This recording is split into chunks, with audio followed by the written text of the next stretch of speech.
Tell me what's worse than learning all that you led to believe was all horse crap. They distort.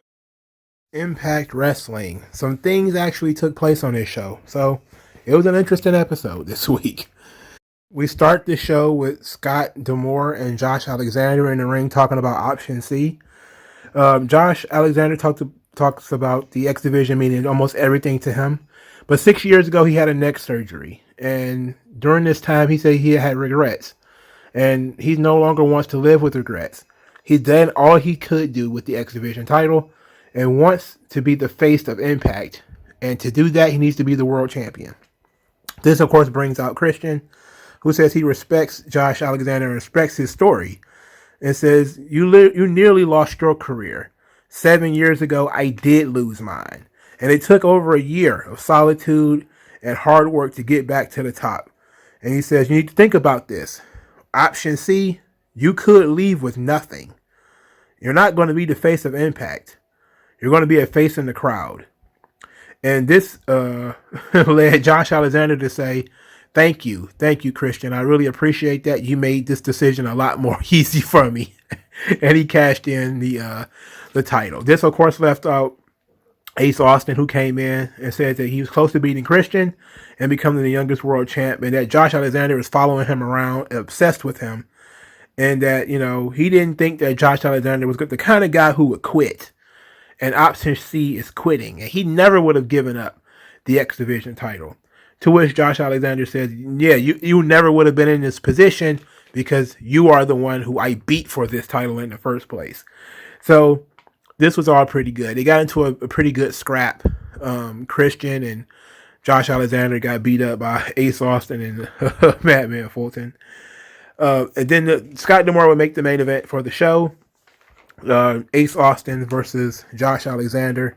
Which Josh Alexander promptly won, as he should, since he's the number one contender. They're moving Ace Austin on already. Madman Fulton attacks after the match. I mean, it just seems to be every time Ace Austin takes a loss, Madman Fulton just jumps in the ring afterwards.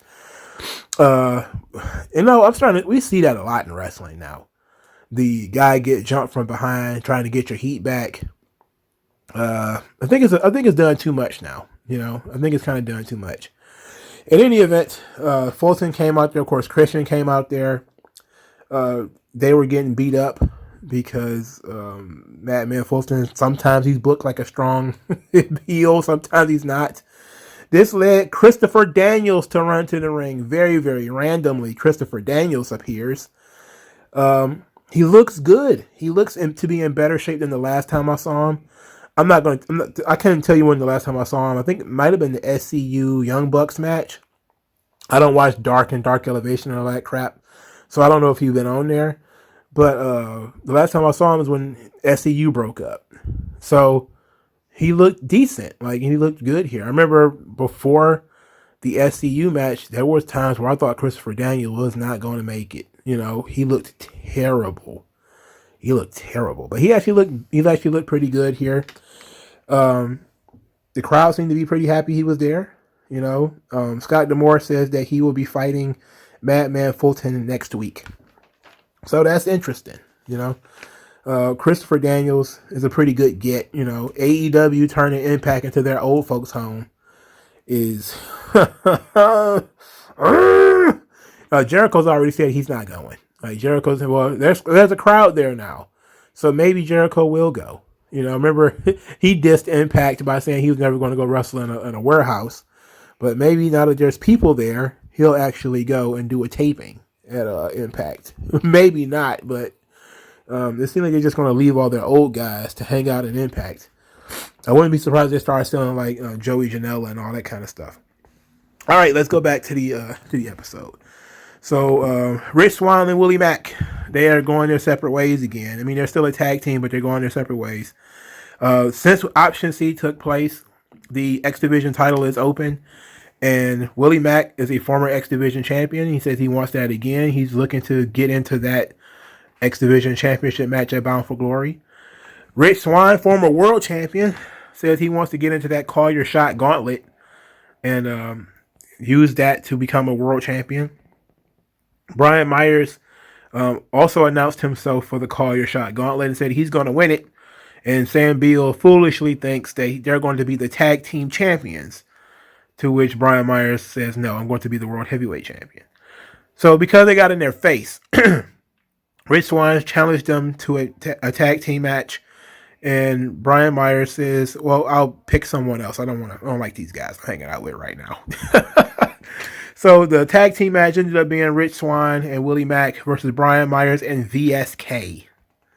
Not the other guy. Not Sam Beal, not Zicky Dice or the other guy. But VSK. I have no idea where he came from. I haven't seen him in forever. It's been several weeks. In any event, Rich Swan and Willie Mack just win. It is what it is. And there was no real follow-up to that. Hikuleo was defeated by David Finlay. Hikuleo attacked after the match. Chris Bay and ended up saving Hikuleo because you had Juice Robinson outside the ring, so it was 2-on-1. So Chris Bay came in the ring. Now it's 2-on-2. Then El Phantasmo returns, and he helps Chris Bay and Hikuleo, and they have a big Bullet Club reunion, too sweeting each other in the ring, and I wanted to barf. I can't believe, Lord have mercy, Jesus Christ, I cannot believe Bullet Club still exists in the year of our Lord 2021, and they have no standards. They really have no standards. The Bullet Club are like your little brother's NWO. They don't know what makes the NWO cool. They just think it looks cool. So they're just kind of like, you can be in it and you can be in it. And it's like you got all the somewhat funny kids, and then you got the dudes who eat crayons. It's like Ralph Wiggum being in your group. It's like we taking everybody. Everybody's in. Everybody in, nobody out. So there's no standards. I hate the Bullet Club. I really do. Anyway, Violent by Design. There was a great promo from Eric Young. He said that Rhino was a part of something special. Then he corrected himself. He said there is a part of something special. And to the outside world, what we did last week was an exodus. It was a goodbye. But violence is a path. Violence is the only thing that the sickness understands. And you can apologize. You can quit or walk away. Or you can't quit, rather. And you can't walk away. When you join something like Violent by Design, it's forever. And you can apologize to us for what we had to do to you. And I love this because this is a perfect cult tactic. They do something incredibly violent to you or something that violates your sensibilities and then tell you that you're not allowed to leave. Oh man, I love cults. Cults are so weird. Like you would see in cults all the time, like the ultimate thing that these guys would do to some of those guys, man, like they would have sex with their wives and stuff like that. And then the guy would, you're taught that nothing belongs to you anyway. Like there is, your money is not really yours. You give it all away. It's like the ultimate test of not just your manhood, but of your faith. Is that what are you willing to deal with? Sometimes physical violence, sexual violence, or whatever. And, Violent by Design is just using just a little bit of that. By saying, hey, we beat up Rhino, covered him in the flag. Made it seem like it was, we kicking him out. But he can't be kicked out. Instead, he's just going to be our dog. He's going to do what we want him to do. Or we're going to kick his ass. And he's going to do what we want to do anyway. If we kick his ass enough, he'll end up okay, And it, of course, runs perfectly fine because as they did to Diener. They kept having to baptize Diener until he got his ish together. So, Cardona and Chelsea Green are with Gio Miller. Shira is injured and is out indefinitely. To which Matt Cardona says, okay, so he's done with Rohit and Shira. He's done with these guys because he beat up Shira and now Shira is gone. And Chelsea Green still wants a match with Rohit though, and says she's going to finish her thing with Rohit tonight. So Rohit Raju wrestles Chelsea Green in a match I would rather have not watched because Jesus Christ, why? There was a German suplex by Chelsea Green that looked absolutely awful and dangerous. And if you're going to be wrestling women, the idea of them picking you up is absolutely silly. She should go in there and work completely lucha libre. I'm talking arm drags, takedowns, flying drop kicks, that kind of stuff. If you're going to have a man versus a woman, anything that means she has to power bomb him, body slam him, it's all going to look weak. And Rohit is not a big guy, but that looked awful, and it looked like he was going to hurt her in trying to throw himself backwards. And that's why, intergender wrestling doesn't work. And she's got one arm. So am I supposed to believe that a woman can not only suplex a man German style, but that she can suplex him with an injured arm? Come on, man. Get the hell out of here. So, in any event, of course, Rohit was trying to cheat. He gets stopped from cheating by Matt Cardona. And then Raj Singh, who I'm believing is one of the other members of the Desi Hit Squad, he's returning. So there's a second return, a third return. And he shoves Cardona into the ring post. And that's pretty much the end of that. So I guess Matt Cardona is still stuck with Rohit. Oh boy, that's going to be a boatload of fun. I'm going to continue telling that story. Eddie Edwards is fuming after his wife got powerbombed, and he promises that Moose and Morrissey are going to pay. Sami Callihan approached him. He said, look, I don't want to deal with you right now. I apologize for leaving you. I know, but yada, yada, yada. And Sami Callihan said, no, apologize. No apology needed. Or are you going to stand here angry and impotent, or are we going to go find these guys? So then they go work together. They go and find Moose. They cornered Moose and beat up Moose. And then they made Moose tell him where Morrissey is. Moose, of course, he claimed he didn't know. But, they beat his ass enough and he came up with something. They ended up catching up to Morrissey later, ended up getting separated by crowds of people and officials and everything. So the Scott D'Amore set up the match that would be Morrissey versus Eddie Edwards in a street fight for next week. All right, fine. I guess if we have to. I don't mind Morrissey and Eddie Edwards. I'm tired of Eddie Edwards and these jorts. I'm just tired of him. I'm just tired of looking at him. Sami Callihan is injured and was supposedly be out for the rest of the year. I'm guessing he got injured at these tapings. So that sucks for Impact because he was being pushed as the face of their company. To be quite honest, he was the guy doing all the commercials and everything. So that sucks for them that Sami Callihan is hurt. But it is what it is. Swingers Palace. So Johnny Swinger is bummed out because he heard that Impact is moving to Las Vegas. And he says if they move to Las Vegas, then his underground club is going to be ruined because there's going to be real casinos around. So he decides, and the Swingerellas are disappearing. So he's getting really frustrated here. So he decides to write a letter to Scott D'Amore. And his letter to Scott D'Amore is going to be him begging Scott D'Amore to come to Swingers Palace so that they can talk it out and he can prevent this move to Las Vegas. But he wouldn't put his real name on it. Instead, he had it signed J.J. Dillon. Like, why J.J. Dillon? And then he says that he knows that Scott D'Amore bought it from Bob Carter's daughter or something like that, or whatever. It was silly as shit. They need to do more Swingers Palace. It's so funny. Swinger is so good. The Good Brothers are on vacation because they deserve it. They beat everybody. Thumbs down. And the closing segment. No, there's two more segments. Mickey and Deanna. Mickey James came out there. She's doing her hardcore country thing, except she's in heels, not in cowboy boots or anything. And ultimately, she was out there for one purpose, to challenge Deanna Purrazzo for the Knockouts Championship at Bound for Glory.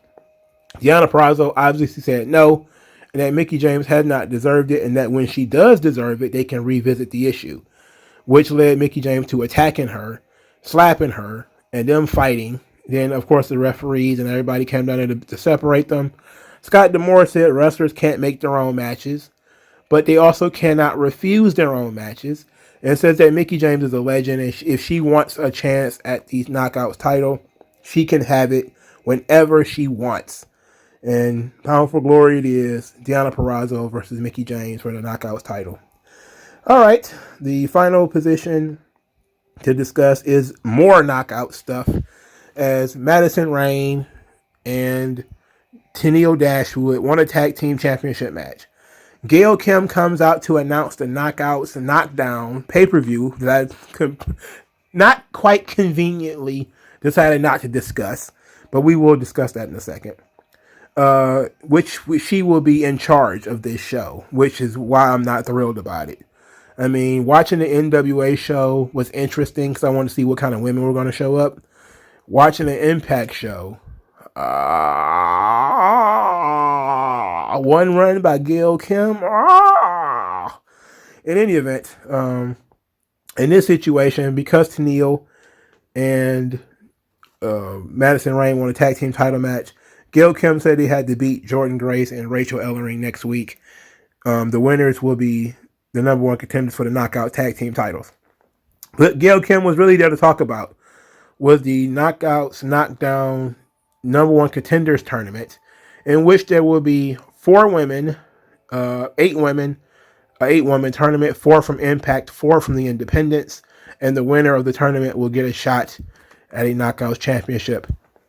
They apparently this pay-per-view is already taped, and the spoilers are out there if you actually want to see it, which is what makes it even funnier that Impact, which is the home of women's wrestling, according to the internet, and they just taped a girls' pay-per-view and just said, oh, we're going to put it out there at some point. I think it's like a week before Bound for Glory or something like that. Actually, I think it's like, is it? Yeah, I think it's like a week before. You know, it's really weird. It's a really weird idea to. I know they like to do Impact Plus events, but why tape a pay-per-view style event? Just do a live show, man. You know, like just do a live show on your app. Come on, smarten up. Try to make some money here. Damn. Like, is they running a charity? Is Anthem running a charity? Is this a nonprofit? And I don't know nothing about it. Is Impact a 501c3? And I don't know anything about it. Because they are allergic to money. In any event, the only other thing I want to talk about is Alex Zane will be making his trip to Impact next week. And you know what? We were told about this Forbidden Door. And I saw it coming. I was talking about this from the beginning. That it was really going to be sane people jumping ship from every company. Alex Zane is now like Chelsea Green. He was in Ring of Honor 1 minute. He's in Impact the next. He's getting a title shot over here. He's getting doing all kind of stuff over here. I never saw this guy that much before he got an NXT deal. Now this guy's everywhere.